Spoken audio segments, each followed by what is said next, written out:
So here we have Rabbi Dr. Eli Rubin, PhD in Jewish philosophy, who's just released a book recently on the Tzimtzum and the rupture of Kabbalah and the rupture of modernity. Correct. It's all about the Tzimtzum, a rupture, a cosmic spiritual occurrence that happened somewhere, which is spoken about in the Kabbalah scriptures. So we're going to talk today about a whole bunch of different mystical ideas and concepts. So I want to start first, to try to speak to the unfamiliar ear, somebody who's not necessarily so familiar with all these ideas. And as we progress and hopefully make the unfamiliar more familiar, we'll get a little deeper into the topics. So first I wanted to ask. Just to say, the subtitle of the book is An Existential History of Chabad Chassidism, which means that although in the earlier chapters I do focus on earlier ideas of Tzimtzum in Kabbalah and going back to the early modern period and beyond, really stretching back to ancient rabbinic texts, to Midrash. But the main focus of the book is the way these ideas had been reinterpreted and reapplied in the modern era by the Chabad masters, which is from the end of the 18th century till the end of the 20th century. Right. And really somehow I think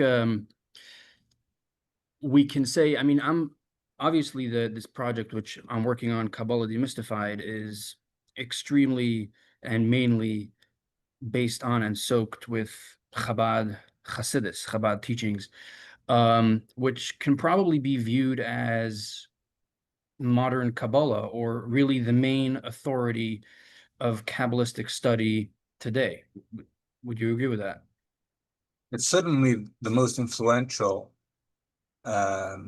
tradition of Kabbalistic interpretation up to this day, but there are other traditions of interpretation that have in some ways been rivals to Chabad, to Chabad's interpretation, to Chabad's path of interpretation.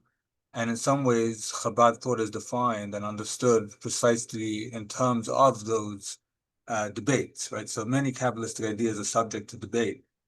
And as I described in some of the opening chapters, part of the way that Chabad emerged was through these debates, through defending a particular kind of interpretation of Tzimtzum, which upholds the presence of God, the belief, the dogma, the fundamental faith that God is present, that God's essence even is present and is accessible in all things everywhere, despite the Tzimtzum, which is usually conventionally or maybe superficially, depending on your perspective, is usually understood as a removal of God from the cosmos, as not only a concealment, but an utter removal of God, so that God is not present. So Chabad took a non-literal interpretation to Tzimtzum, defended that very vigorously, and that was actually one of the ways that Chabad really emerged on the scene as one of the strongest voices in the modern era of Kabbalistic study, Kabbalistic discourse, Kabbalistic interpretation, Kabbalistic teaching, and so on. Right. So let's dive right into, let's try to introduce these ideas to the unfamiliar ear, perhaps. So what would you say is the most central idea to Chabad teachings? The central idea to Chabad teachings. I think I would have to say that it's the oneness of God. Like the idea that not only that there is only one God, but God is the one thing, the one true being, and that everything else is only really an iteration of the ultimate being of God.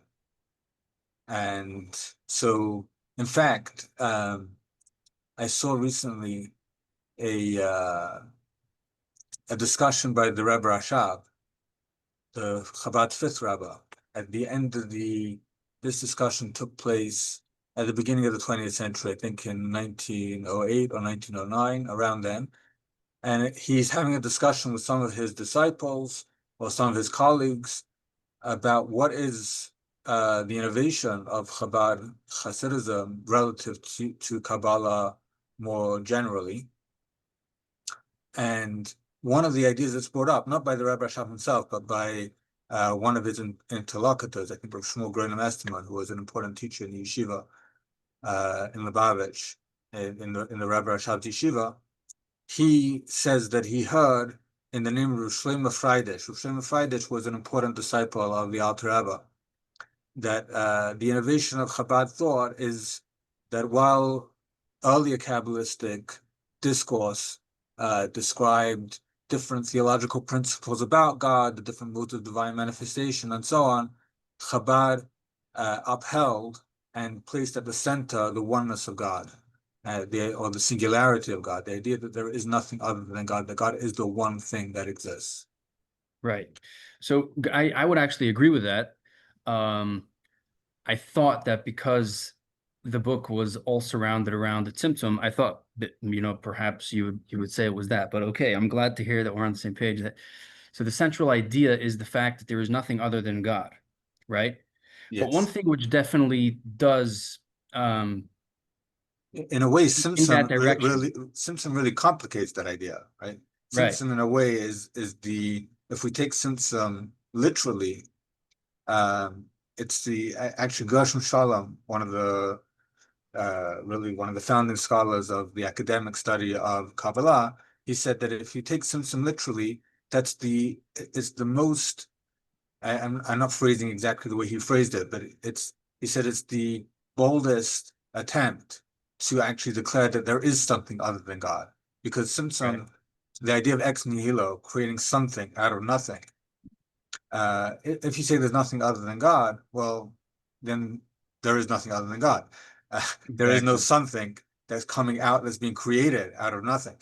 Everything is just iterations of whatever came before. And Tzimtzum says, if you read it in its literal sense, Tzimtzum is declaring that God removes himself from the picture, creates room for something that is indeed other than God, something coming out of nothing.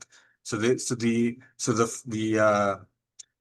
most coherent, or the most radical formulation of the idea of creation, to take creation seriously, and to say that creation is actually a real event in which things other than God come to be, depends on the literal interpretation of Tzimtzum, which in a way is cutting against the idea that God is the one thing that exists, right? So in a way, Tzimtzum is actually a contradiction. If we take Tzimtzum at face value, Tzimtzum is a contradiction to the oneness of God. And maybe that's why I found it to be such a central and important idea for understanding Chabad thought, not because it's the most fundamental idea in Chabad, but because perhaps it's the greatest challenge to Chabad's most important axiom. If it would have been interpreted literally. Yes. And that's why we stress so much that it's not literal. Yeah. But definitely one concept which is directly connected to this idea that God is everything, which is brought up in the book, is the discussion around acosmism, right? Right. That the world doesn't exist. That if God is everything and there's nothing other than God, then what exactly are we? Right. So the flip side of saying that Tzimtzum is to be understood in a non-literal way, and to say that God is indeed everything, if you deny in a way that you're affirming, on the one hand, you're affirming the oneness of God, or the singularity of God, the unique existence of God, but on the other hand, you're denying the existence, or the unique existence, or the particularized existence of everything else. Right? So the entire world that we see, with the mountains and the trees and the chairs and the tables, all of those things are now cast into doubt. Do they in fact exist, or are they merely manifestations of the divine? Right. So a simple reading of the book, we would find that you make the argument that with the first three leaders of the Chabad intellectual movement, the Rashaz, as you'd call him, Rabbi Dovber, and the Tzemach Tzedek, between the three of them, we kind of solidified towards the end that the world very much does exist. In the beginning, Yes. it could somehow sound that perhaps the world does not exist.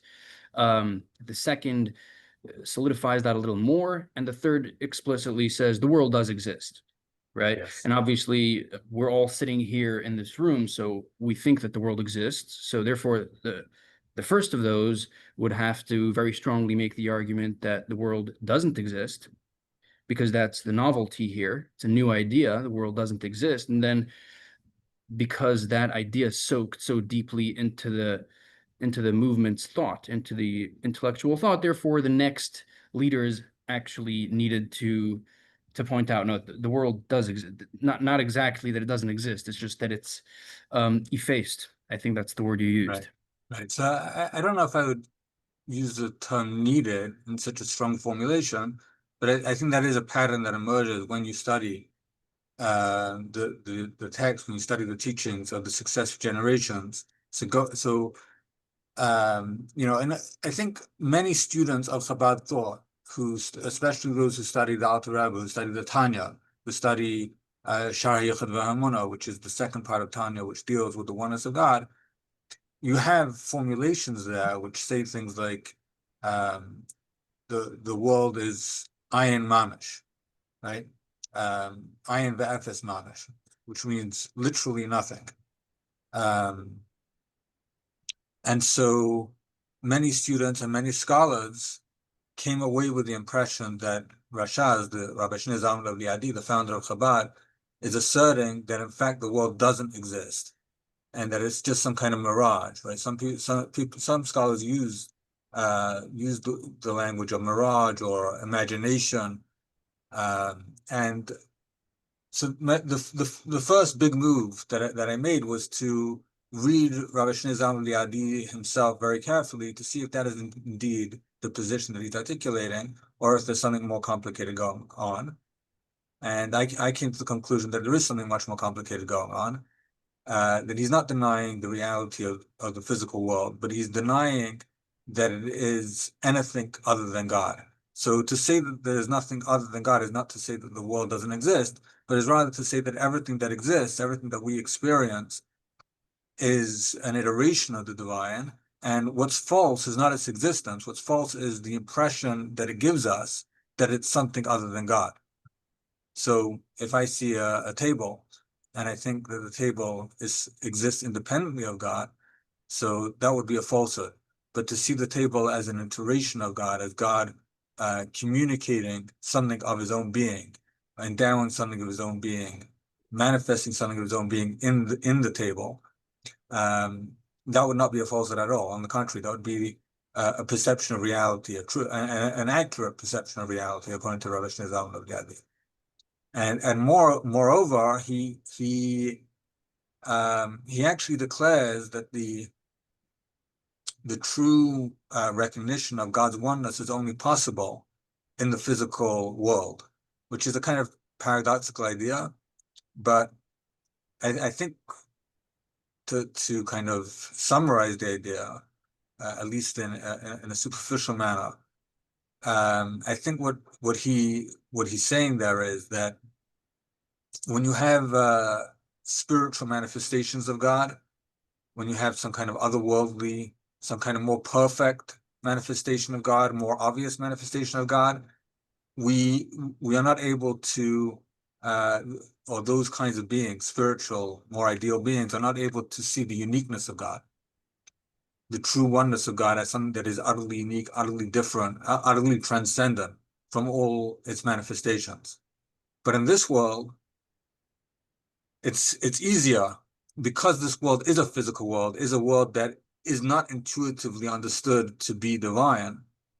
So it's here that we can perceive the transcendence of God from the manifestations of God, that God's true self cannot be reduced to the sum of its parts or to the sum of its manifestations, right? So we can see, when we're in the world, we can create a kind of theological picture of God, a conceptual picture of God, that God is the creator of the world, and God has certain powers.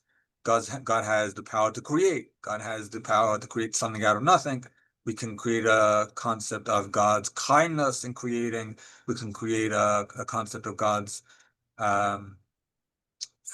discipline in creating the rules of nature and in setting certain bounds to reality. So there's all kinds of theological concepts which the Kabbalists will describe in terms of the Sefirot, like the 10 Sefirot, the 10 attributes of God. And if you're in a more spiritual realm, a more ideal realm, you might confuse God's self with God's attributes. But specifically in a realm like ours, which because it's so physical, so crass, so removed from any ideal, it forces us to confront the utter transcendence of God from the reality that we experience. And so on the one hand, we're affirming that all these things are iterations of God and manifestations of God, and yet, it is precisely in seeing how God's infinite self, is infinitely removed from these manifestations, that we can have a sense of not just of the oneness of God, but of the uniqueness of God, that God is singular, that God is unlike any other thing. God is unlike any concept that we might have of God. God is unlike any conceptual theological perception that we might have of God. God is unique in that sense of being not just one. I mean, not just that he is a totality and that includes the totality of all that exists, but that God is unique in the sense that he's removed and other than. So he's both one with both the thing that encompasses all things and also the thing that transcends all things. That is unique and different from all things. And for Rabbi Shnezavli Adi, that's something that can only be really appreciated in this physical world that appears to be other than God. So I guess a question which the perhaps unfamiliar ear would immediately ask is we're having a whole discussion over here saying that the world does exist, doesn't exist, it's just an iteration of God. How is that possible? So I think the answer to that would be the constant You need to first explain the question. I need to explain what do you mean, how is it possible? How could it be possible any other way? Why would you think anything else? Like, what's the premise to think different? We're saying that I think that a standard person which hasn't spent too much time in philosophy, he has a question about God. Then there's a world, a physical universe. God is spiritual. The physical universe is physical. It came at some point. It started at some point. And it's just been created. So there's God and there's the universe. The universe is very real. What do you mean that it's an iteration of just God and a manifestation of just God? The second you have something other than God, it can't be part of God's unity. It can't be part of God's singularity. It's physical. Well, it depends what your starting point is, right? If you start with the existence of the world, and then from that you come to the conclusion that there must be a creator, so then God is actually a creation of humanity. Right? So God's existence actually depends on the human being who's sitting down here and theorizing, oh, how did the world come to be? Oh, there must be a God. So this is a God that's created by human beings. But if we think about it the other way, right? If the starting point is that God exists and the world doesn't exist, right? And the question is, okay, how do you get from God, who's infinite, who is the only thing, to this world or to any world or to anything other than God? So then the equation is a very different equation. I think that if you take God, if you understand God as a thing that exists independent of the world, not just as a creator who's dependent on the world, but God, as the Alter Rebbe says in a couple of places, Ein zer ikar lekos mashu mahava olamas. The main thing about God is not that He creates the world. God exists independently of the world. Right. And it is the first thing, is your starting point. So then, just like it makes sense to say that God depends on the world for God's existence, if you're starting with the existence of the world, and God is just a theory that we've made up to explain how the world came to be. But the same is true the other way around. If you start with God's existence as the assumption, so then it makes perfect sense to say that the world entirely exists, or the existence of the world entirely depends on God making it be, on deciding to Why manifest couldn't himself. we? So I would say that for the plain ear, he would say that, what do you mean? God just created the world and now it's something other, and now it's something separate. But what I was getting to was I mean, this was all the question, right? I guess the answer to that would be the constant You creation. can't come to a question, to an answer to a question if you don't understand the question. The question is, how do we I have think a sometimes there's a problem that sometimes we assume we don't spend enough time thinking about questions. right? And I and feel and it's so we a assume the question is the question. Yeah, I had a teacher called Ramela Sfibel, who was a teacher in yeshiva in Morristown. He passed away probably nearly 10 years ago by now.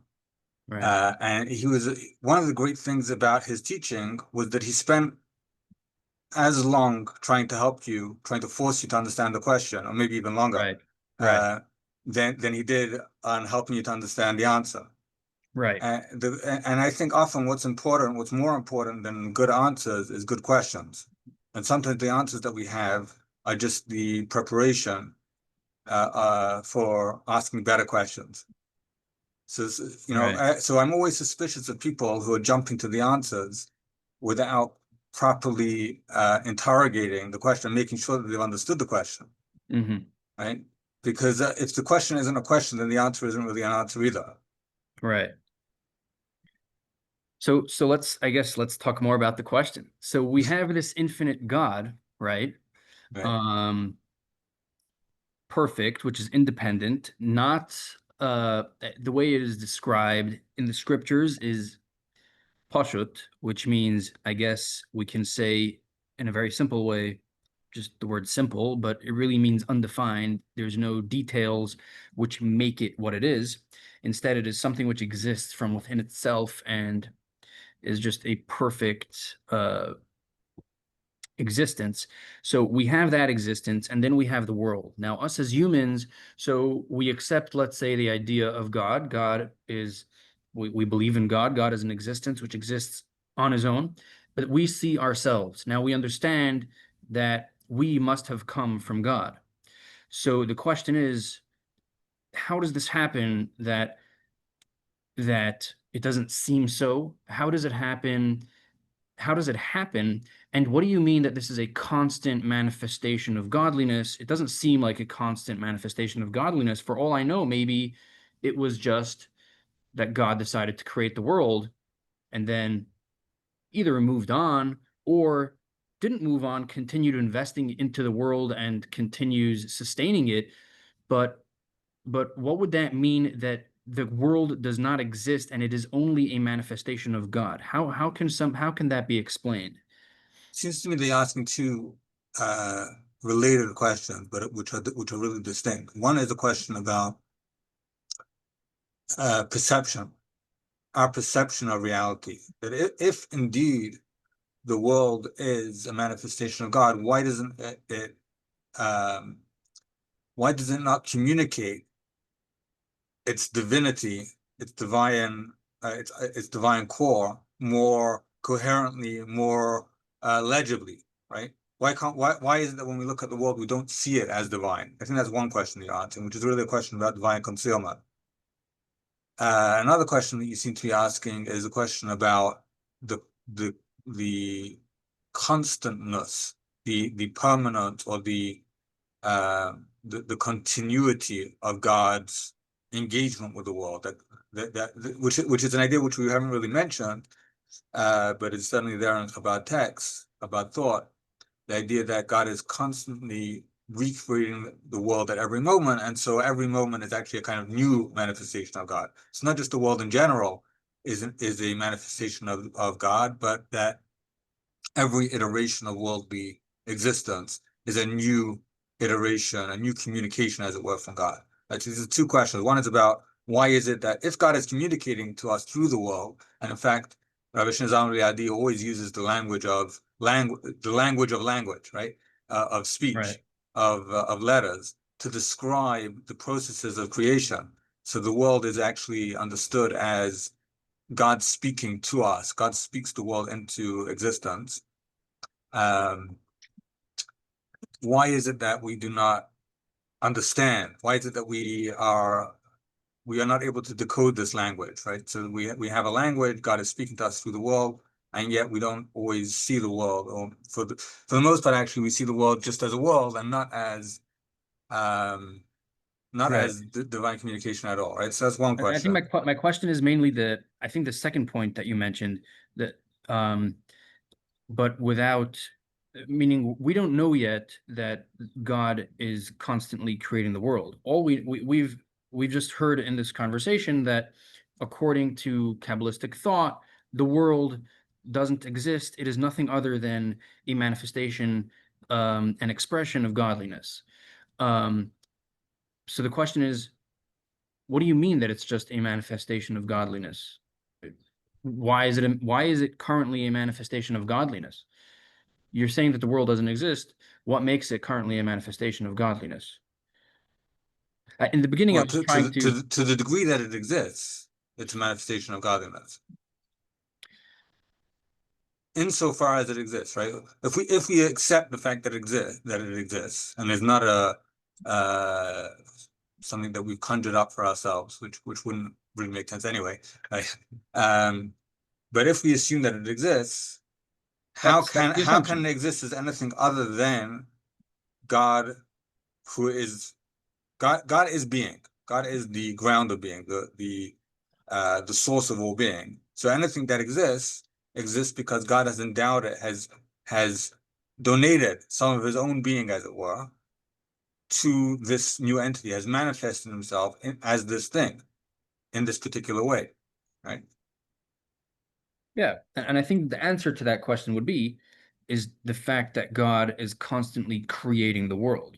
In other words, we exist in a world which right now exists and feels as if it is something unto itself, and perhaps arguably is a real existence, something for itself. But the second we just said that it's a real existence for itself, but we've previously established that God is the only true existence and we're just the manifestation of God's expression. So how is that possible? And the answer is that at the moment that we exist as something separate, we immediately vanish, because at that moment we are no longer a manifestation of godliness. Instead, we become something to itself, to ourselves. And since we don't have the right to exist because God is the only being with a right to exist and only a manifestation of himself would be able to exist, therefore, immediately, because God, for whatever reason, wants us to exist, he puts us back Well, into I don't know. I existence. think things can exist without manifesting God, right? There are plenty of things that you can, for example, you could be an atheist and exist as an atheist, right? So you're denying that God exists, and you're not declaring that God exists, and yet you exist, right? Because God has chosen to endow being with existence, has chosen to endow the world with existence, and He's created the world in such a way that it doesn't appear to be divine, even though fundamentally it is divine. I don't think it's true to say that as soon as something no longer communicates divinity or communicates its divine nature, it will cease to exist. The problem is, or the philosophical problem is, why is it, or how is it that God arranges reality, which fundamentally is a manifestation of God, such that it doesn't manifest God?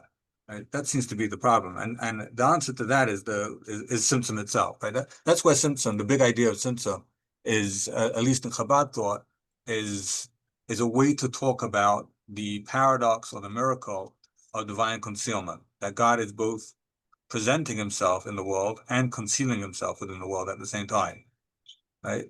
Which is, that is the big mystery of Tzimtzum. So the question of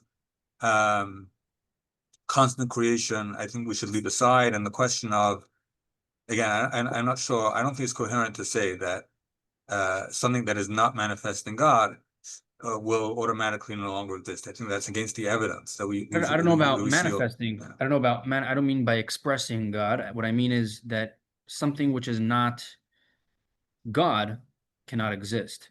Now, since we feel like we do exist, or seems like we exist, and not only that, we've previously said that even according to Kabbalah, which says that the world doesn't exist because the only thing that does exist is God.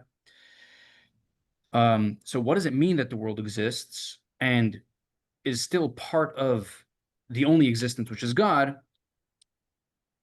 Wouldn't you say that the answer to that question is the fact that God is constantly creating the world? I'm not hearing the question. The world, the only thing that exists is God, right? Right. Now, the world also exists according to Chabad thought, Kabbalah. Well, does it? But God is the only. Does the world exist? Well, first of all, Only as a manifestation of God. Of God. The world exists as a manifestation of God, not as anything other than God. Right? the world is nothing other than God, right? So now the question is, how is that possible? Or what does that mean? How does that play out? What is happening? What is happening over here? What is the confusion over here, which compels us to say that we are nothing but a part of God, and God is the only true existence? How does that I happen? don't know if there's a confusion, but if you take the axiom, if you want to uphold the axiom that nothing exists other than God, and you also want to uphold the the belief that the world itself is real, then the only way to hold those two ideas together, that nothing exists other than God and that the world exists, is to say that the world itself is an iteration of divinity, as a manifestation of divinity. How is it Now, an now, now iteration? you can argue with either of those premises, right? Some people, there are Kabbalists who will say that the world is not divine, that the world is something created by God and is not God, is not inherently divine. God removes himself from the place of the cosmos and allows the world to be as an independent creation. And if you take that position, then you're not forced to say that the world is an iteration of God or a revelation of God at all. And you also don't have the problem of saying that the world exists, because God has made it so that there is space for other things to exist that are not God. It's only if you take the radical Chabad position that nothing exists other than God, and also want to affirm that the world exists and is not just a mirage, is not just nothing. You need to say the world exists as a manifestation of God. It seems like you want to go down the road of constant creation, which is a whole separate sugya. No, I Right? It's just a wanted whole to separate mention it and then discussion. I move don't on. think I don't think we need to, from a So my purely logical position. I I don't think wanted there's to anything that we've said that demands that we go there necessarily. do you think that constant creation is in any way connected to the discussion of Tzimtzum, the removal of God's infinite expression, so that it is not felt to us humans? I guess that would be the ultimate answer. God is really everywhere, and there's an illusion that he is not here, right? So that is the And if opinion you say everywhere, then why not say in all time as well? In other words, that is correct right, also. right, Yeah, the idea of space and time are strongly connected, both from the perspective of physics, of modern physics, right, the Einsteinian concept of the space-time right. Yeah, I would agree with that. It's continuum, but everywhere is but also also every but time. also from this perspective of Rabbi Shneizavli Adi and Tanya, he puts the two together. He says worlds. The idea of a cosmos, of a world, is something that has the dimensions of time and space, right? So he Right, understands the world in the same kind of way as what is a world? It's time and it's space. Well, right, so if we say that God is in all space, well, God is in all time also, right? So right, right. Not only that, God is also within the source of time and space, perhaps the laws, the axioms of time and space themselves, whatever that would be. Um, but I wanted to get to the question of, does the opinion that holds that the Tzimtzum, in other words, the removal of God's apparency, the removal of God's greatness, is real? God removed himself, and therefore the world is very real. The world is physical, a creation which God created. My question would be, and not only that, but its reality is a reality independent of God. right. Yeah. So would that opinion hold that God is not constantly creating this universe? In other words, God removed himself from this universe. Right. So this is there are discussions about this. I believe that the seventh Rebbe of Chabad has a treatise which he wrote, I think, in the 1940s, where he discusses the question of whether the literal interpretation of Tzimtzum and the doctrine of Hashgacha Pratis, of constant supervision, the idea that God is constantly engaged in creating and orchestrating all events, are they interdependent? So that is a question. But if we look at if we go back to the end of the 18th century and the original debate over Tzimtzum with Rabbi Zalman of Liadi and the Gaon of Vilna, the Gaon of Vilna, although he is of the opinion that God is actually removed from the cosmos, that God is not present in the cosmos, that Tzimtzum is literal, he is also of the opinion that God is constantly supervising and has knowledge, has superintends, orchestrates all the events that occur within created reality. So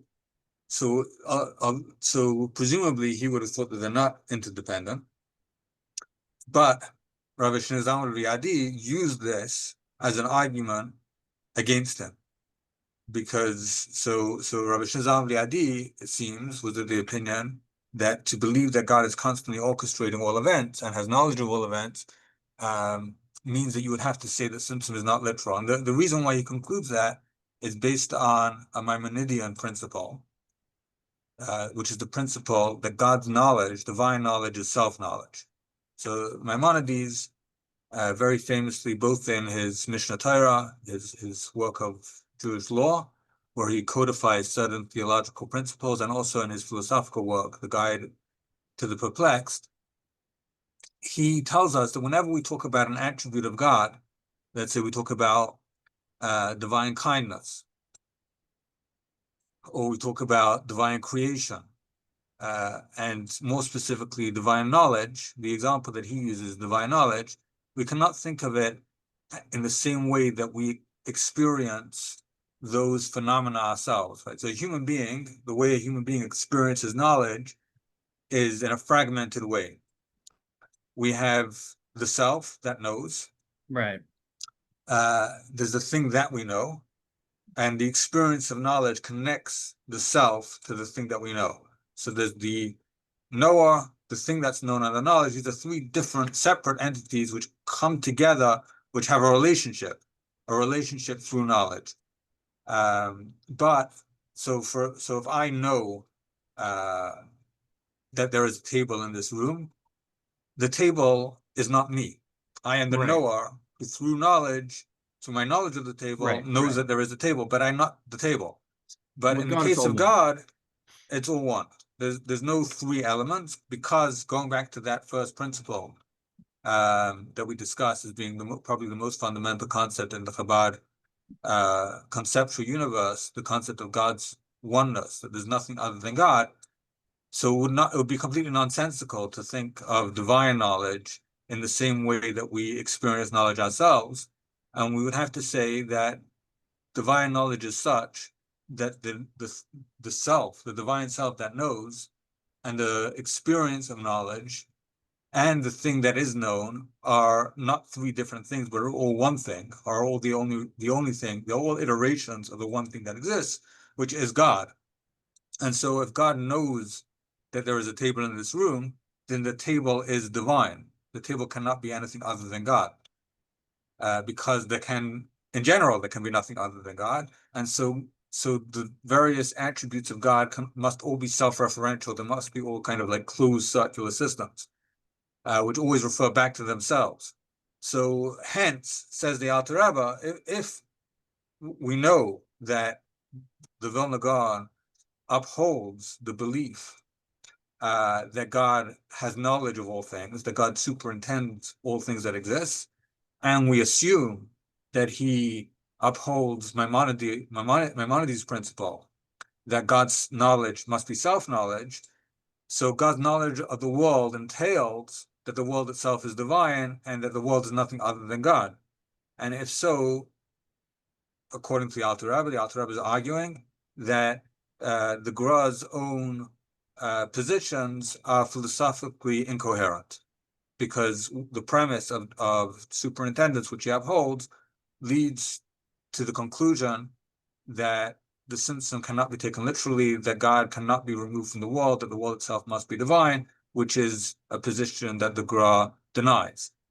Right? So he uses that set of arguments to defend the Hasidic interpretation of Tzimtzum, the non-literal interpretation, and he says, he uses the phrase that the Chacham beinehem told, right? Those people who are wise in their own eyes were mistaken, and if they would have followed their own logic through, if they would have probed their own accepted beliefs and their philosophical implications, and followed those philosophical implications, they'd be forced to come to the conclusion that he is arguing for, namely that Tzimtzum should not be understood literally. Right. So the Tzimtzum is But there may be other avenues, right? There may be other avenues that could potentially, philosophical avenues that could potentially untangle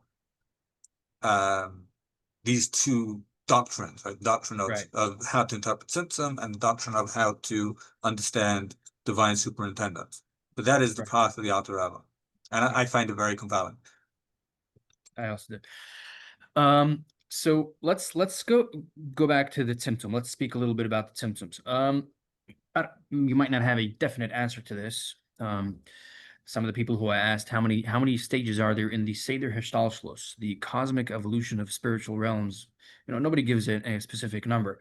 So how many myriads of myriads? How many Tzimtzums would you say there are? How many Tzimtzums would you say there are? How do they play out throughout the cosmic evolution of spiritual realms, going from the infinite God, which is singular, and there's nothing else other than him, all the way down to us humans, which seem to be separate, but we're told that we're not. The only real thing is God. How many Tzimtzums does this take? What's going on? There's several different ways to answer this question. I think that the way I would answer for now is that in general there are two kinds of Tzimtzum. Just two. Make it nice and simple. Wow. There's the Tzimtzum, what's called the Tzimtzum Harishon, the primordial Tzimtzum, the first Tzimtzum, which is also, you could call it the Lurianic Tzimtzum, the Tzimtzum that's described by the Arizal, who was a Kabbalist who lived at the end of the 16th century in Sfas, and is the most influential and authoritative Kabbalist of the modern period. He's right at the beginning of the modern period, and his teachings really begin a whole new era of Kabbalistic understanding. And what he posits when he describes the Tzimtzum Harishon, the primordial Tzimtzum, is that this is the leap from infinitude to finitude, from God as an infinite being, as you used the time before, simple, pashat, simple, radiant, undifferentiated, undefined. So infinite, both qualitatively, quantitatively, however you want to think of this infinitude. It's something that it's an absolute assertion of God that doesn't leave room or possibility for any concept other than God. And even the concept of God is a concept that you can't define or restrict in any way. And we, in our experience, there's all kinds of different things which very much are finite, which have particular definition, which we can describe, And so the first Tzimtzum is the leap from infinitude to the possibility of finitude, to the possibility of there being things that are not infinite. And he describes that as a self-imposed withdrawal of his absolute infinite assertion of presence or being, or a revelation. Later Kabbalists debate what he means. Is this actually a removal of God's assertion of God's presence, or is it just a concealment of God's presence, which allows us to begin to see different finite modes of divine manifestation, or is it an actual removal? That's the debate that we'll be talking about, the debate about whether Tzimtzum is literal or not literal. But without getting into the particulars of that, since we've already discussed them to a degree, what we're talking about here is the leap from the infinite to the finite, and it's a complete, that leap itself is an infinite leap. It's not a progression. You know, there's no stages here. It's the event. It's a single event that kind of underlies everything that comes afterwards and makes everything else possible. Any definition, anything that you're going to talk about, even to talk about God as being wise, is only possible after the Tzimtzum, because you're thinking about God in a particular way. So any particularity, any particular concept can only come into being in the aftermath of the Tzimtzum Arishan, which the Arizal describes. So that's one kind of Tzimtzum. The other kind of Tzimtzum is often it's associated with Ramak, Ramosha Cardavero, who is a Kabbalist in the generation before the Arizal, but really it's a notion of Tzimtzum that is very old. It can be found in all kinds of Kabbalistic texts, earlier and later. It's an idea that goes beyond Kabbalah. It's really a Neoplatonic idea. It's an idea that is found, that is to say, in more general philosophy, ancient philosophy. Even if you want to think about, the Aristotelian tradition, and the Neoplatonic tradition that comes after, that builds on Aristotle, you have this idea of Tzimtzum already there, and that's basically, it's not a leap, it's not an infinite leap, it's not a leap from infinitude to finitude. Rather, it is a step-by-step procedural series of increasing limitation. So you have to put it in terms of, let's say, communication. If somebody has this big, massive idea in their head, which is very complicated, which has all kinds of elements, all kinds of dimensions to it, and they want to communicate it succinctly, they've got to narrow the idea, they've got to simplify the idea and communicate it, let's say, instead of it being a whole messy monologue or a whole big messy book, they want to narrow it down to maybe 2 or 3 paragraphs to explain the idea. And then you could simplify that even further and make it just 1 paragraph. And then you could simplify that even further and make it 1 sentence, a very clear aphorism that kind of captures the idea. Right? So this is a series of iterative reductions, simplifications of an idea. And so that we have the same thing in cosmological terms. You have God as he's manifest in a very sublime way, kind of, pure divine wisdom, or pure divine kindness, infinite kindness. So we're already talking, this is already, even to talk about such concepts, you can only do so after already having in place, as it were, the first Tzimtzum, at least from the Arizal's perspective. But we're still talking about the divine. And so how do you get from divine wisdom to human wisdom?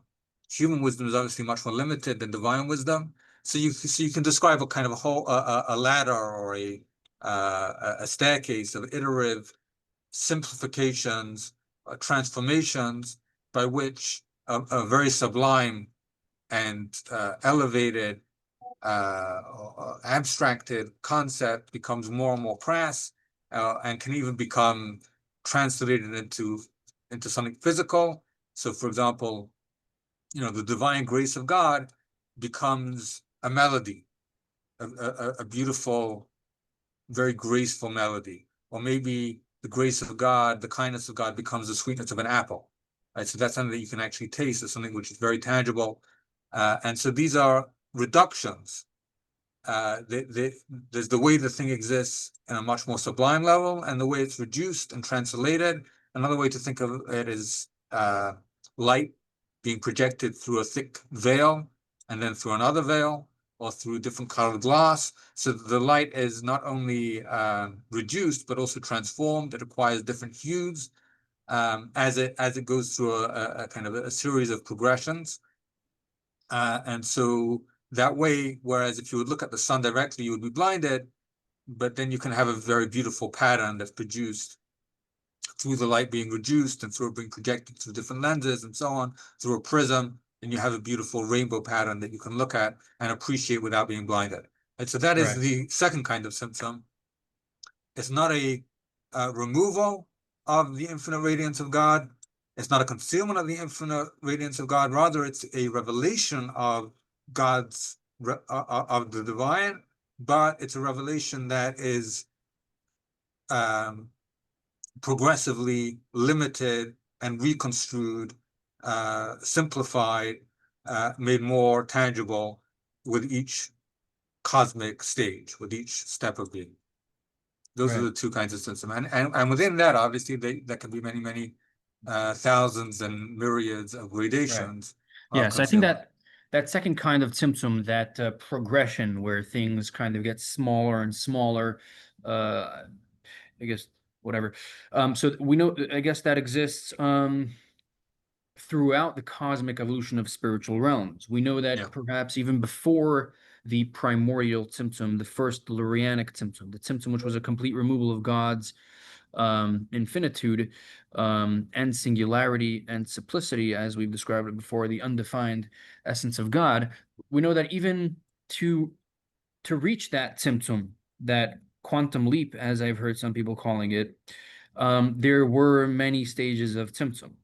There were perhaps even infinite stages of Tzimtzum, making the infinite essence of God more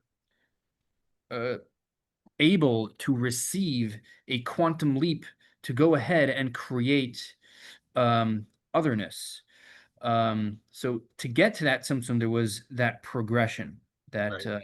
So the idea of a Tzimtzum before the first Tzimtzum, which sounds paradoxical, is an idea that is found in various Kabbalistic texts, and it was brought to the fore again in the later discourses of the seventh Rebbe of Chabad. But I think that's probably, to get into what that means and how that works, and what's philosophically speaking, what is the work that these concepts are doing. I think that's probably beyond the scope of this conversation, right. and it's something that I needs, just yeah, wanted to mention that. yeah. And then, but then we do have a little bit of a kind of another Tzimtzum. I thought that was going to be the second one you were going to mention, but you described over here two types of Tzimtzum, right? There's one which is a complete removal, a complete change, a quantum leap, and then there's one which is more of a progression, right? I would even call that just evolution. One thing coming from the next, and there is a direct connection between the first and the last. Let's say one drop in I would mass call it evolution. devolution rather than evolution, because evolution has the the connotation of developing and becoming better, of becoming more perfect, of evolving towards something stronger, something more, especially with the Darwinian usage of evolution, whereas devolution is something's devolving, becoming worse. Right? So you're going from God, the light or the revelation of God is devolving Hmm, towards physicality, towards creation, rather than evolving towards very something more interesting. perfect. It's a very interesting point. But then there's also this other I believe there was a second mass Tzimtzum, right? There was a second mass quantum leap, another point in this cosmic devolution of spiritual realms after the world of Atzilus. Would you be able to go into that? How that The perhaps question is if the Tzimtzum from the world of Atzilus to the worlds of Bia, Bri, Yetzirah, and Asiya, let's say first we need to explain what Atzilus and Bia are and what the differences between them are. Atzilus is understood as a realm of divinity, where we already have theological concepts. So unlike before the Tzimtzum, where there's just the simple infinitude of God, of divine radiance, which has no definition, which has no theological concepts, except maybe that of infinitude. In Atzilus, we're already describing God in particular terms. We're saying that God is manifest as wise, as wisdom, as kind, as disciplined, and so on, as eternal, as splendid. So we're already thinking of God in terms that are somehow describable, and yet we're speaking of God. So we're not talking of wisdom as an independent thing, as an independent kind of being, as a thing that has an identity of its own. As wisdom is only divine wisdom and is perceptibly so. In other words, the perception in that world is that whatever exists is completely transparent to God. There's nothing other than God. It's just a manifestation of God. Whereas in Bria, in the created realms, in Bria, Yetzirah, and Asiya, which are the three general realms of creation, those entities, the entities that already exist in Atzilus as divine entities, now acquire an independent sense of self. So wisdom, you might now have an angelic being that is the angelic embodiment of wisdom, or an angelic being which is the angelic embodiment of kindness, right? So we have Malach Michael, the archangel Michael, who's understood in Kabbalistic language to be the angelic manifestation of kindness. So an angel is not God. It is a being that maybe is subordinate to God. It does God's will.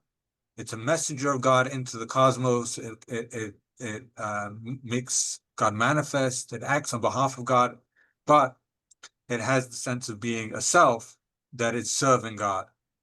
And that sense of self intensifies as we go, as the worlds devolve, and by the time you get to this physical world, we mostly just think of ourselves as selves and not as servants of God at all. It's a whole to transform ourselves into servants of God, or even to convince ourselves to acknowledge God, to acknowledge God's existence is something that takes a lot of hard work. And even once we've acknowledged that God exists, to become servants of God is even more difficult, right? To subjugate ourselves and not to just do what we want, but to do what God wants is very difficult. So we are certainly not angelic beings, but what we share with angelic beings is that we have a sense of self. It's just that our sense of self is much stronger, much more egotistical, to the point that we've forgotten that ourselves are nothing more than manifestations of God. Whereas the angel is still very much aware that fundamentally its whole being and its whole purpose is to serve God. So that's the difference between us and angels, or between us and the realm of Bria. So now the difference between Bria and Atzilus is that Atzilus also has kindness, right? So there's already a concept of kindness, unlike before the Tzimtzum, where there's no concept of kindness at all. It's just the undefined infinitude of God. And now there are actually now we can think of God as kind, and so kindness is a thing, is a conceptual thing, but it's nothing more and nothing less than divine kindness, and there's no concept of kindness other than divine kindness. Whereas in the realm of Bria, there's already kindness has as it were detached itself from God, has a sense of selfhood, has a sense of being, of independence.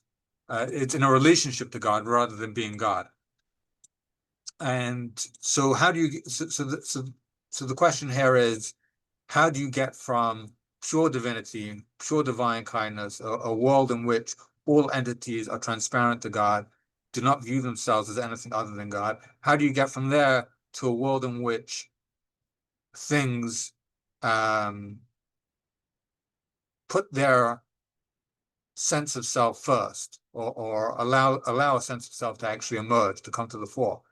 So rather than thinking of themselves as divine, they now think of themselves, I am kindness. I am kindness. Okay, I happen to use my kindness in service of God, but I am kindness as an abstract notion of its own. And so that is spoken about in terms of Tzimtzum. I would put this in the second category of Tzimtzum that we discussed above. This is not a complete removal of the infinite light of God. It is rather the first step in a set of progressive limitations or congealments of the divine radiance. So once the divine radiance becomes, one of the terms that's used is a thickening of the light. It's a hisavos ha'or in Hebrew.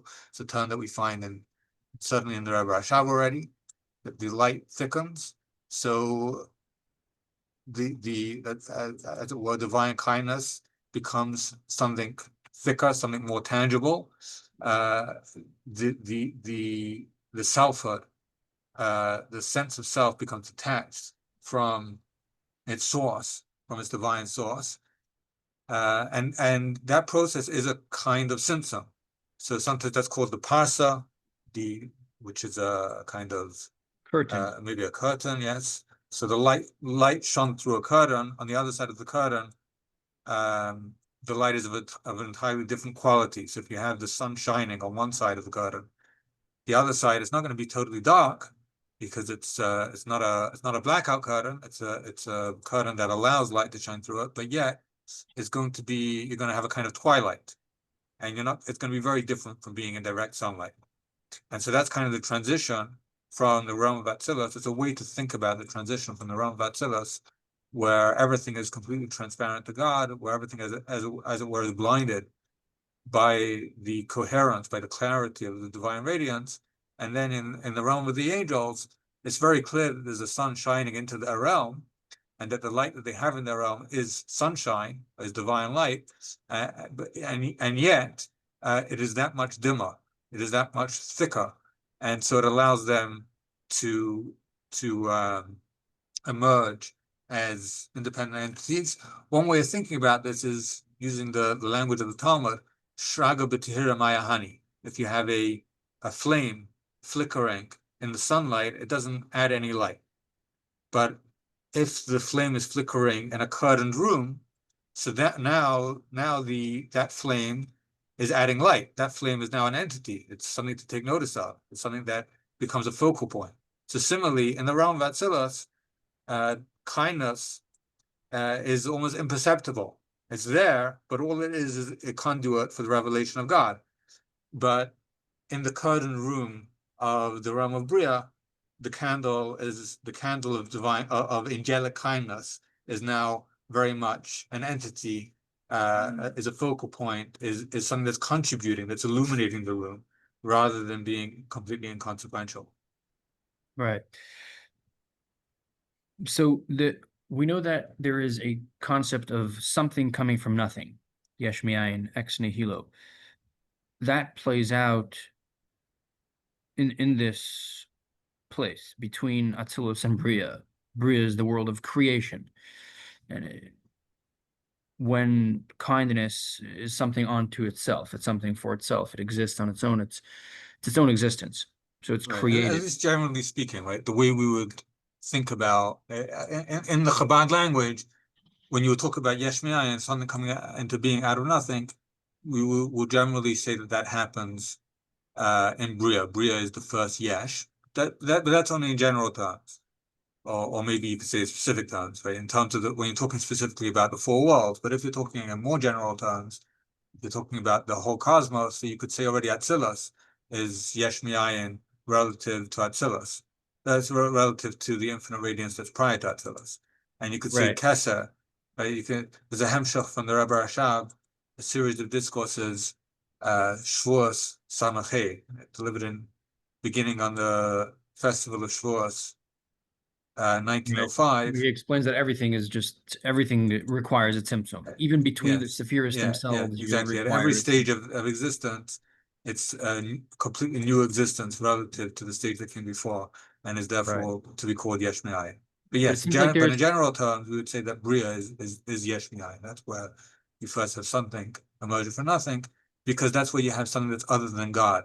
Previously, all entities see themselves as iterations of God, whereas in Bria, things perceive themselves to be other than God, to have an independent identity. But there would be a difference between the creation that exists between the Sephiros. In other words, the Tzimtzum which exists, the leap which exists between each one of the stages of the devolution of cosmic realms. There's a difference between those and the creation of the world, Berea, the spiritual world of creation. There seems to be a bigger leap, to the extent that sometimes we even say that that leap is greater than the leap in the primordial Tzimtzum. As I'm sure you're familiar, just for the audience who may not, that there's we know that sometimes the world of Atzilus, the kindness of God and the knowledge of God, which we've kind of touched on that in the beginning when we mentioned Maimonides, the Rambam, his opinion on Hu Amada, Hu Yadev, Hu Yadua, that God is the knowledge, the knower, and the known, all within himself. That plays out in the world of Atzilus, this world which is emanated from God. And despite there being a primordial Tzimtzum, a complete, so to speak, removal or concealment of God's light, nonetheless, this world of Atzilus is in some sort of aspect a continuation from that infinite, of the infinite simple radiance of God. godliness. Yeah. It's obviously much more sophisticated than that. It's not so simple. But where do we have a complete creation, something coming from nothing? In other words, there is absolutely no relation between the created and the creator. Right. So in other words, we have the primordial Tzimtzum is a leap from infinitude to finitude, and the leap from Atzilus to Bria, from the realm of emanation to the realm of creation, is a leap from divinity, pure divinity, to otherliness, right? To things that feel themselves to be created. And so from that perspective, the leap from the perspective of creation, or the perspective of a sense of otherness, that only comes to be after Atzilus. And so in that sense, it's a bigger leap from Atzilus to Bria than from prior to the Tzimtzum to after the Tzimtzum. But in terms of infinitude versus finitude, the leap from Atzilus to Atzilus is an even greater leap. Right? So it depends in kind of in what terms you're thinking about it. Right. This was, I think we've covered the part which is, more of an introduction. Now I wanted to kind of discuss, my observations from the book, more directly speak to the book, the things that it brings out. So, towards the end, as I mentioned to you, there's the what I call the twist. This is a spoilers alert for anybody who hasn't read the book yet. So there's a twist, and that is that in the beginning of the book we've closed the door to acosmism. We said that the world, according to Chabad thought, does exist. It is just a expression of God's infinity. That's one way we can say it. But towards the end, we have, in fact, on the very last page, we seem to be bringing that idea back, and that is with the seventh Chabad Rebbe, known as the Rebbe, where he teaches, brings up this idea that if we examine if we examine God instead of in an aspect of existing, rather that he doesn't exist. And what would that mean, that God doesn't exist? It would mean that he's beyond existence, not that he is lower. In other words, not that he doesn't exist because he technically doesn't exist, because the concept and the definition of existence is a limited and finite concept which we've invented. So if we see him beyond anything that we can imagine being existing, if we put our eyes into that location, then nothing else exists. Even this world does not exist. Yeah. right? So, So we're so opening this is building on the language of Maimonides again. At the beginning of Mishnah Torah, at the beginning of his work of Halacha, where he says, the foundation of all foundations and the pillar of all wisdom is to know that there is a first existence, meaning God, who brought into being all existence. And if it would arise in one's mind that he does not exist, no other being could possibly exist. And the way the Rebbe rereads this, reinterprets this, is to say that the second clause is not something that is being denied.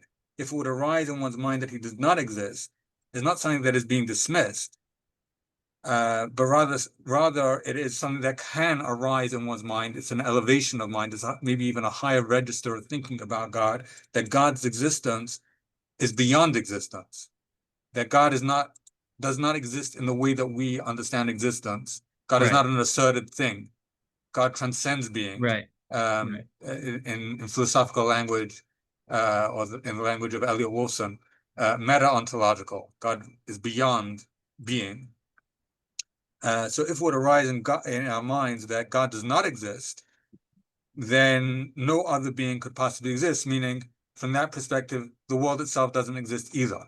Right? So that does bring us back to Acosmism. The world actually is nothing, is in fact just a figment of imagination, whatever that means. And our imagination must also be unreal, right? The self that we imagine to be imagining, you know, this throws Descartes, I think, therefore I am out of the window somehow. I don't know how we're right. going to get around that, but there is nothing. If God is nothing, I mean, if God and what the Rebbe is saying is this is a truth. There is the truth that God is manifest as existing. God asserts himself as existing, and to that degree, the world flows out of God's existence and is endowed with existence and comes to be too. But there is also the truth that God transcends existence, and insofar as God transcends existence and does not assert himself as existing, the world doesn't exist either. So would you say that this is a chidush, a novelty, something new brought to the table by the Rebbe, and that this idea is not explicitly spoken about in previous generations of Chabad thought? I would say yes and no. It's certainly never spoken about explicitly, but post factum or retroactively, it's possible to see the seeds of this idea in the Alter Rebbe as well. But despite that it's possible, and I'd say this is the case in general. You know, I've described in this book, I described the history of Chabad thought and how Chabad thought develops over time, and how in each generation there are new ways of thinking. But these new ways of thinking are kind of developments, are like flowerings from the buds that emerge, that are already there, or the seeds that are already there in the earlier generations. And it's always possible to go back and find the roots of these ideas and see how these new iterations and these new, in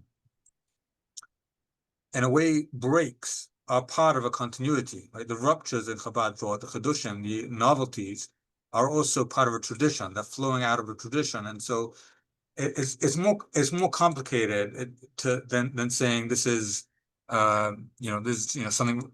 On the one hand, it is radically new. On the other hand, it can be read back into the origins of Chabad thought.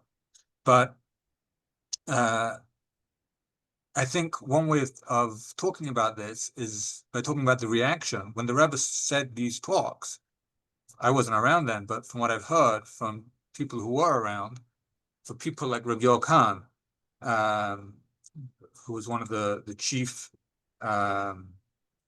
disciples of the Rebbe, and one of the people who he was one of the Rebbe's scribes who wrote down his teachings and who also interpreted his teachings, and was himself a great expert on Let's not Hasidic forget about thought. his memory. He used to remember 8-hour Right, talks right. almost word for word.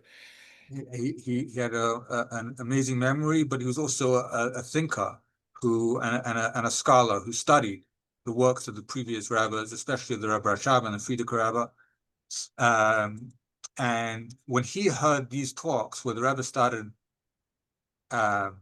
really undoing, to some degree, the foundations of Chabad thought, his response was shock. It wasn't like, oh yes, I've known this all along.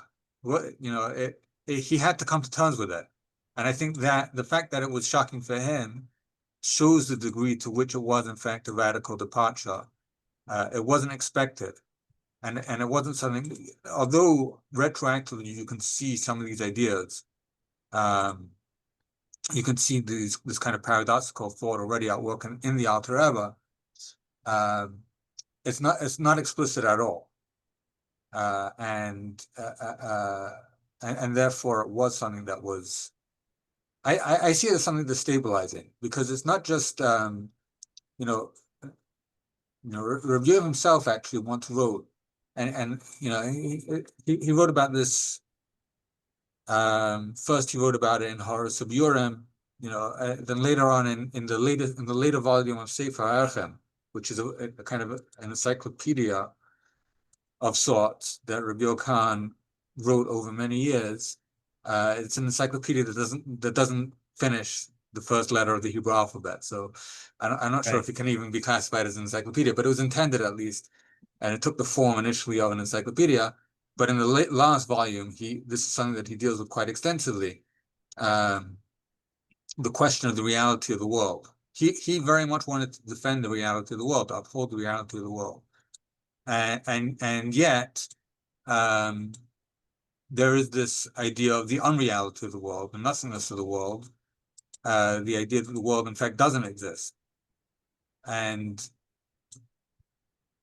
I think one of the things that he always wanted to emphasize is that you can't take one side of the equation. You can't just take the side of the equation that the world doesn't exist and stop there. The world exists and doesn't exist at the same time. The God from whose perspective the world really doesn't exist is the same God who endows the world with existence. And these are two sides of God's manifestation. This is God. The one God is manifest in these two different ways. And to take one without the other is to slip into some a kind of falsehood. I would say that that hadron, that discussion that where the Rebbe quotes the Maimonides and brings out this idea that there's so to speak a stage or a space within God where there is only God, and it is called non-existence, and in that area nothing else exists. It's not just that there's only God, it's that God is not manifest at all, right? God's being transcends existence, right? Even if God doesn't exist, he exists, Right. So this is it's not the infinite radiance of God. The infinite radiance of God is an assertion of the divine presence, of being, and this is God transcending the very notion of being itself. Right. Wouldn't you say that exact stage, the essence of God, as it is called Atmos, is already very much spoken about and expanded on? I mean, just recently I've come across in the Rebbe Rashab's talks, fifth Chabad Rebbe, where he speaks about the idea of nimtza bebilti mitzios nimtza, that God's existence exists in a non-existing form. I mean, this is manifest in many, many different ways. There is the idea of nimna hanimnois, that God's ability is prevented from being prevented from anything. In other words, nothing is impossible to God. God is beyond the idea of impossibilities. So, and we also, you've discussed in the book, there's the Das Elyon. There is the, how would you translate that? The supernal perspective, the perspective from God's view, as it were. God's from perspective, the eyes of God, God's perspective. In other words, in the beginning but the Das Elyon is the perspective that God exists, that God's being is the true reality. Right. And the being of the world is is a falsehood of some Right. sort, right? That is not thinking the idea of Dasein is not thinking about God in terms that transcend the very notion of being, of Right. existence. Exactly. That's actually thinking about God as an existence. Right. Uh, Nimna Nimna I'm not sure. But certainly, yeah, Metzias built to Metzias Nimsa is already getting to that, is talking about God in these terms of being in a way that transcends being, in a way that transcends existence. But to then apply that mode of thinking to the world itself is an additional step. What would that mean to the world itself? In other words, so the perspective, there's our perspective and there's God's perspective. Our perspective is that we exist, and then we discover, so to speak, God, and we realize that God is within us and giving us life within us. So to speak, as if God is within us. And then there's God's perspective that no, God is the only true existence. This is really what we were trying to point out in the beginning of this talk, that that God is the true existence, and then we exist, so to speak, as an aspect within God, an, so to speak, insignificant aspect within God. But that conception of godliness is something which exists within the infinite energy of God, within the infinite power and expression of God, not the essence of God. That the essence Right. of God Yes. Those are has both always been concepts of thought. God's existence and of our existence. And Yeah. it's a relativism. Whereas Yeah. this idea of Im Ya'ala al Hadas, will rise in your mind that God doesn't exist, is now thinking about the existence of God and our existence, not in terms of existence, but in terms of non-existence, of non-being, of Acosmism, and not just Acosmism, but atheism, right? So this is a kind of redemption of atheism, if you want to go that far, right? Right? Because atheism is the idea that God doesn't exist. And here we're kind of saying, yes, indeed, God doesn't exist. God's being transcends existence. Right. But that seems, that's what I'm saying, is that seems to be something which was already addressed. Nimtza bebuilt mitzvah. So God's existence is in a non-existing form. It was never, no one ever thought that in that stage of godliness there is anything else other than God. In some places we even call it Einay Makar Lamakar. God is not even the source of a world. He's completely beyond. He is just completely separate, so to speak, independent, atzmi, Right. essential. But usually before the Rebbe, usually, again, I'm not saying anything hard and fast, and I'm not saying that the root of this idea is not there. It is. Certainly that is the root of this idea. But in the earlier generations, that mode of thinking was understood to apply, we're thinking about it not in relationship to the world. That is, God is he's beyond relationship to the world. And it doesn't translate into a concept of reality necessarily. Now, if you think it through, perhaps it should, right? But it's not thought through in that kind of way. Here, what the Rebbe is doing is he's explicating what was previously undeveloped, what was previously only a kind of potential avenue of thinking. And he's going down that avenue. And he's saying, well, if we think about the existence of the world in terms of God as he is beyond existence, then we will end up thinking about the world also in terms of non-existence. Right. Now, I really wanted to talk about two more ideas, but I think that the one which I'm more excited to talk about is going to not leave us any time. And that is exactly about this topic, that the world exists, right? Um, so we know that the reason God created the world, right, is Nisave HaKadosh Baruch Hu Yis L'Dirib T'chtonim. I think you touch upon this in the book, that God had a desire, an essential desire to create the world, and it is explained. It's not enough to just say those words. God had a desire. It is explained that that desire is in this essence of God that exists in a non-existing form. In other words, in that location where God exists in a non-existing form, where God is completely independent and is not a source for even being a source to reality, within that is where, in other words, God's essence has this desire. In other words, it's part of God's essence, just like we've perhaps even not just like much beyond the way we've discussed how God's knowledge is one with God. Here, this is God's desire, and it's just part of his essence. that desire is for this universe where we act I'm not in sure. this I think physical this is world. something that we need to think about more carefully. If you're thinking about God in terms of that are prior to being, right? If you're thinking about God in a manner of not being a Metzias Nimsa, not existing, does a desire exist? Perhaps not, right? It's only insofar as God manifests himself that desire can exist too. In fact, even in general, the question of desire, there's a, I mean, one of the places where this whole idea of desire is most developed is the Rebbe Rashab's famous Hemshech Samach Vav, a long series of discourses that he began delivering in 1905, in the autumn of 1905, Tishrei, and continued with some gaps till 1908, maybe even into the beginning of 1909. And there's a mimer there, which I was just looking at a couple of days ago, the mimer Vayoylech Hashem Es Hayom. It's part of the sub-Hemshech HaChodesh, where he gets into the question of divine desire and its relationship to the essence. Can you really say that the essence that's beyond any conception can desire? Desire is already a concept. Is already That's Ratzon right? you're referring to, Ratzon, right? yeah, Ratzon, will, desire, taiva, all these notions are already articulations of selfhood in some kind of way, I think that the right? Ratzon I don't want to. So therefore, I don't want to say anything categorical here because we're applying language to places where language begins to fail. Right? right. To say anything categorical here it would already be a mistake.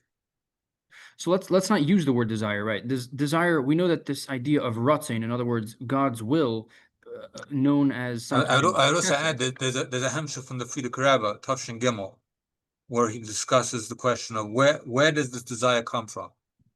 There he's talking about the Ratzon L'Melucha, the desire to be king of the world, which is related to the taiva of Dir B'Tachtonim. And he pushes it back further and further, but in a way, he wants to bring it as close to the essence and root it directly in the essence as he can.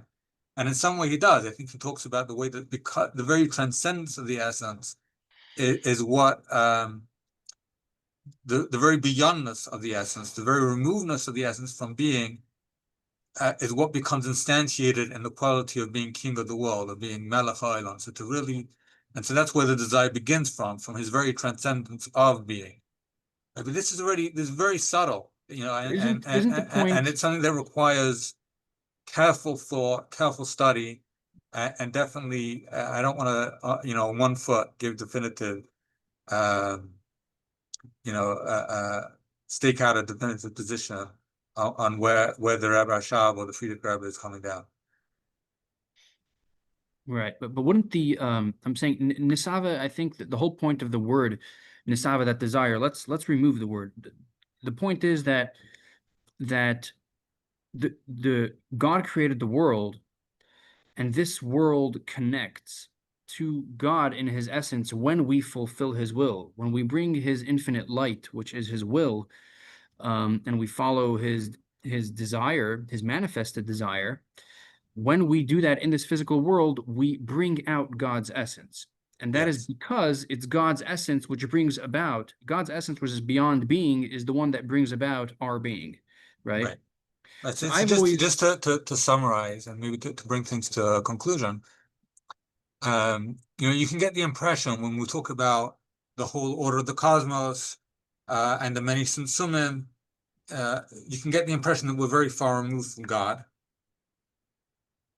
And I think what we want to say here is, number one, the whole idea of the Chabad interpretation of Tzimtzum is to say that no, God remains present and accessible, always within our grasp.